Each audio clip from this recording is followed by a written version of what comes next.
If your days feel busy but nothing is really changing, this video is for you. Because most people don't realize they're falling behind until years have already passed. And the reason isn't laziness. It's something quieter and more dangerous. Most people don't fall behind because they fail.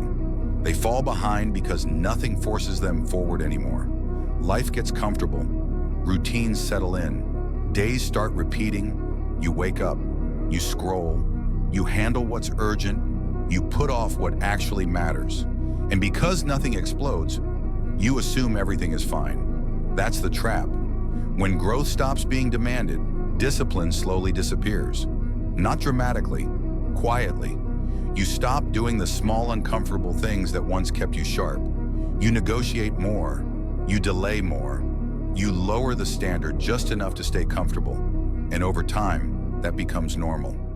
Here's the truth most people never confront. Feeling busy is not the same as moving forward. Being tired is not the same as working hard. And trying is not the same as building. Your edge comes from pressure, from deadlines you respect, from promises you keep when no one is watching. When those disappear, urgency fades. And when urgency fades, potential fades with it.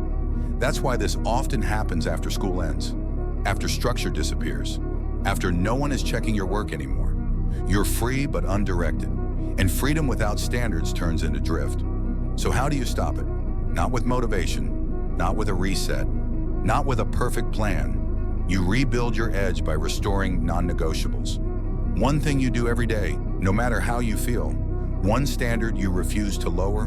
One uncomfortable action you don't postpone. It doesn't need to be extreme. It needs to be consistent. Because every time you keep a promise to yourself, you regain trust. And trust is what sharpens you again. Most people will keep drifting. They'll wait for clarity. They'll wait for motivation. They'll wait for the right time. You don't need to.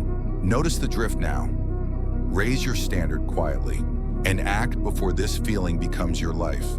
That's how you stop falling behind. That's how your edge comes back.